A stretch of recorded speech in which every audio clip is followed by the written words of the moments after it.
The End Has No End by The Strokes. This is Adam and Joe on XFM. I'm Adam Buxton. Hello, I'm Joe Cornish. Can I say that was the Muse? Does everyone say that? This is the Muse. That was the Muse at 1:10. The Muse at 1:10. We're off to a flying start.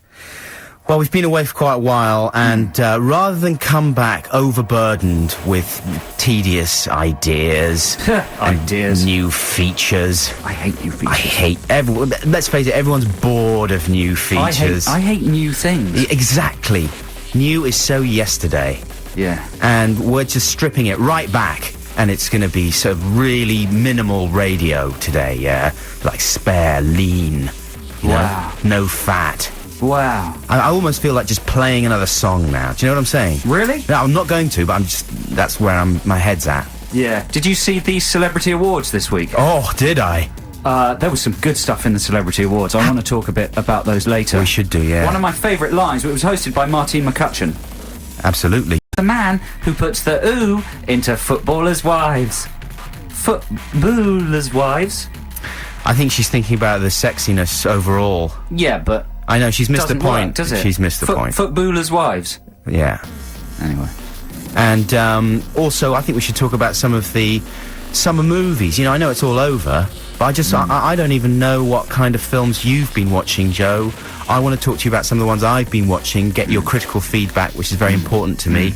You know, I don't know if you've seen the crop of blockbuster documentaries that we've been enjoying this summer. Have you? Yes, I have. Okay, I'd like to get your feedback because I'm worried about some of them. Super Size Me, 9/11, all that sort of thing. I'd like to talk to you about. And listeners, you can please join in. Our email address is adamandjoe@xfm.co.uk. A-N-D rather than an ampersand, right? Yeah. No, and you can text us on 83XFM.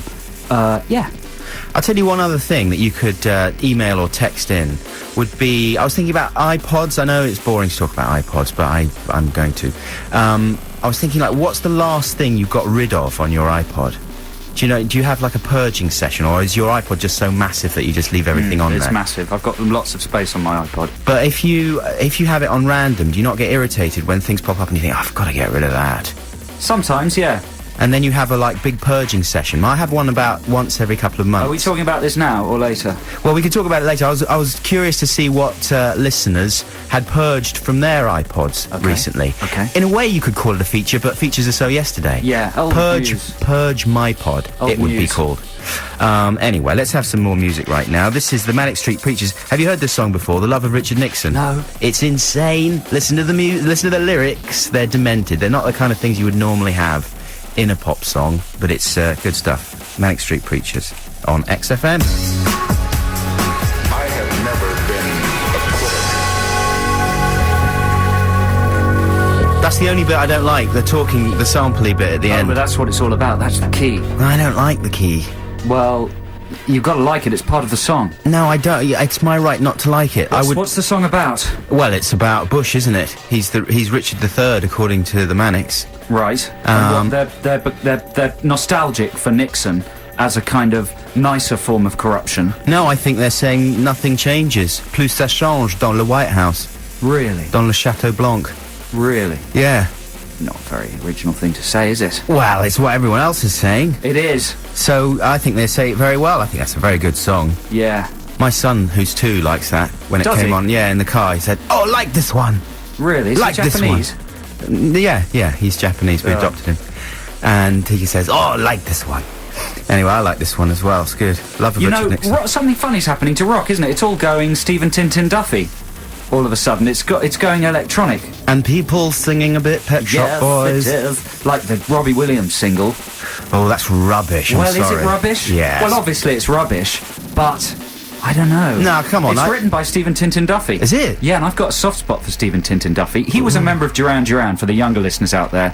Probably don't even know who Duran Duran are. But he used to be in Duran Duran. He got kicked out. Yeah, became a solo singer. I didn't know that. Was quite a good poppy artist in the 80s when Adam and I were very small. Kiss me with your mouth. And now he's writing songs for the Blobster. The Robster, who's a singularly unappealing, monstrous, moronic insert. Don't mince your words, though. Here. But, you know, You don't want to throw the baby out with the bathwater. No. I mean, you know, I'm not... I'm not... E in the arsenal or something, doesn't it go? I can't remember. It's so unmemorable. Say what you like about Williams, but, you know, a lot of his stuff, at least is memorable, and but the new one is not convincing. But that, also that Manic Street Preacher song sounded a bit like an 80s electronic revival, didn't it, everybody? Good, though. Yeah. Oh, I'm so good at spotting trends. Yeah, man, you're the king. Yeah. I should be a cool hunter. Don't become a cool hunter. I was watching Super Size Me last night on my imported American DVD. Illegal. Looked like a kind of jerk. Illegal. And I was so bored I had to switch it off. Have you seen it? I have seen it, yeah. Oh, it's torture. I mean, if I had seen that in the cinema, I would have just gone out to McDonald's. Yeah. Well, you know, I saw it on a tape. Yeah. That a friend of mine who works in the biz gave me. Yeah, yeah. And I saw it long before anyone else had seen it, so the snob factor kicked in quite majorly, and I liked it. Right, right. It really helps me enjoy a film if I'm seeing it before. I thought you were anyone else. Mr. Cinematic Snob, though. This isn't What? cinema. This No, is I not... watched it on a tape on my telly. Okay, fair enough. So as a telly programme, it was quite good. I liked it. Yeah. And I think it's got a lot of very good points to make. Well, obviously it does, because it's a legitimate thing to say, isn't it? I tell that you, the people are stuff I eating? liked was the school where all the kids were fed on junk food, and then they changed the menu to veggies, and all the kids started to behave.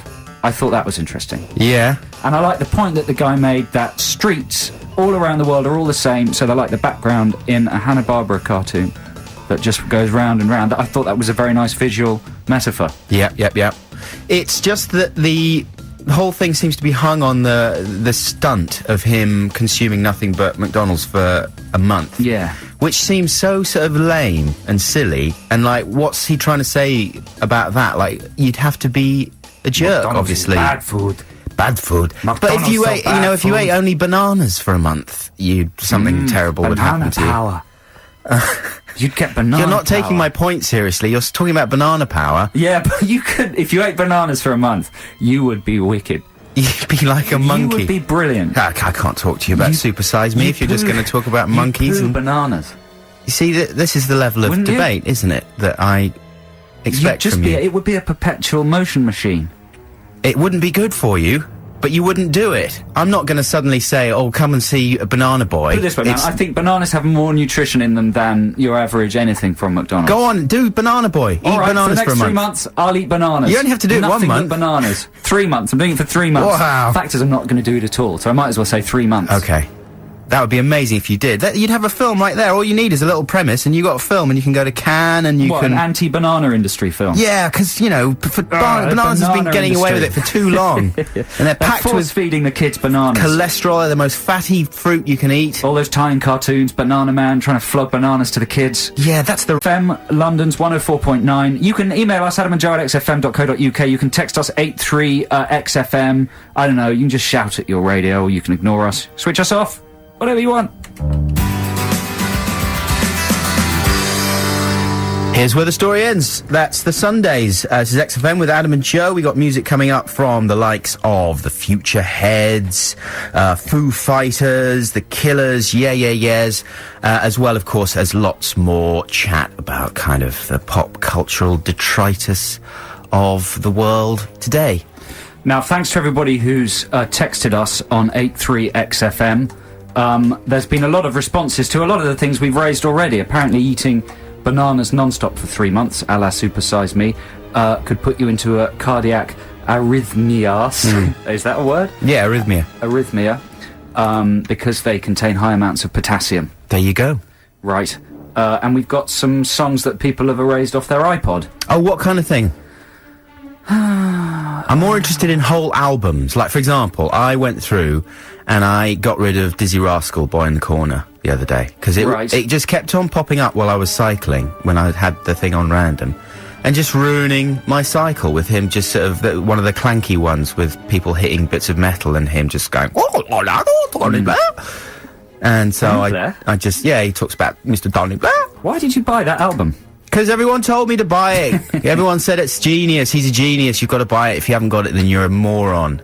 can't believe you still follow the mags. I've got to, because they just tell me so sincerely that if I don't get these albums, then I'm blinkered and I don't care about music. And I feel I do care about music. So I go out and buy them, and they sit there on my iPod, ruining my afternoon for a while, and then I have to just get rid of them 3 months later. Phil from Chelmsford says, I got rid of Chumbawamba from my iPod. Oh, what was it doing in the first place? I replaced it with Stutter Rap by Morris Minor and the Majors. That's a good idea. That's Tony Hawk's. The song I want to get off my iPod is Jungle Love by Morris Day and the Time. Oh, wow. Yeah. Are they Prince affiliates? Yeah, they were the band who were up against Prince in Purple Rain. What's that doing there? That's a good track. Well, it's just a novelty track. I thought it was funny, but the joke's worn off. Yeah. And the other ones obviously are like immensely long tracks. Oh, like I got the one big mistake I made was getting that deloused in the crematorium. What? Who are they? What? The Mars Volta, they're called. And it's like sort of miserable heavy metal prog rock again, which all the mags assured me was just sort of amazing visionary genius. And I'm sure there are people out there right now screaming at me, "It is genius, you idiot!" But not in my brain. I had to get rid of it. Also, the Streets went this week. Did they? Yeah, Grand Don't Come for Free. See ya! And it's just freed up a lot of valuable space for an old Thompson Twins album. Good manoeuvre. Yeah. Listen, thanks as well to everybody who's emailed us while we were away, saying where are we and will we come back. We got a lot of very nice emails. Thanks to everyone who cares. And we're going to be back for the foreseeable future.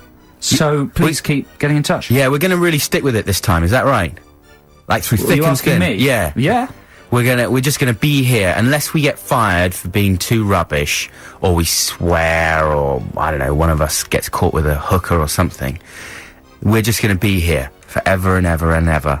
Amen. XFM.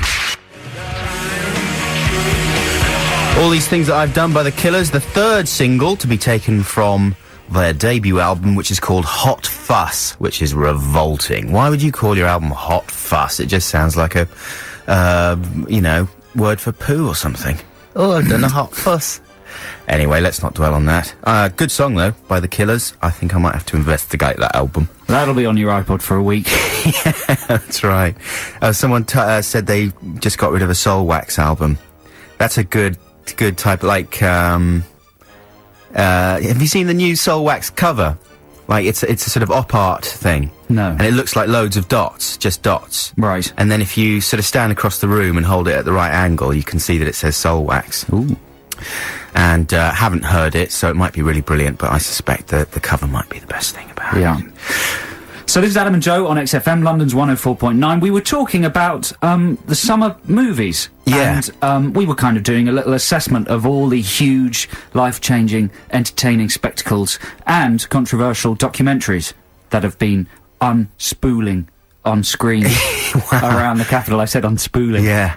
Yeah. And what was your favourite stupid blockbuster then? My favourite stupid blockbuster? Well, you know what? I quite like The Day After Tomorrow. Yeah, so did I. Yeah, quite like that. That seems like a long time ago. That was the beginning of the summer. Yeah. But it was that nothing really beat it, I don't think. Even Spider-Man I enjoyed slightly less than that.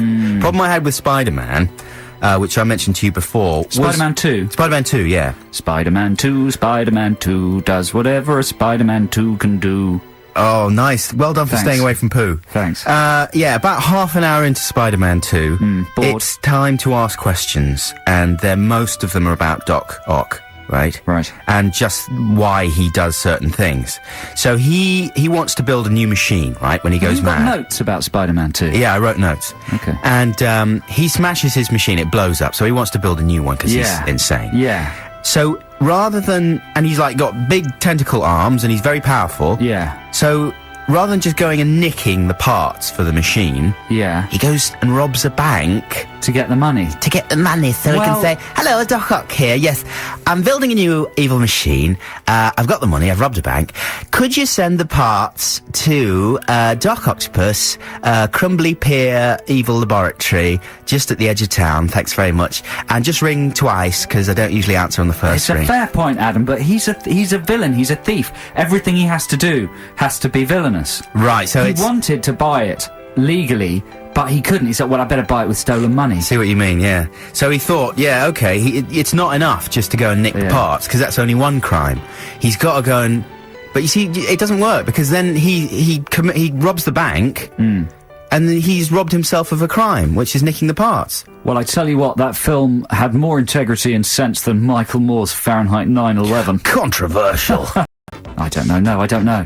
I don't know. You're on the run, man. No, I'm just assuming an attitude. You don't want the wrath of the Michael Moore fans on you, man. That'll be the end of you. No, I didn't. Obviously, I don't like George Bush at all. I think he's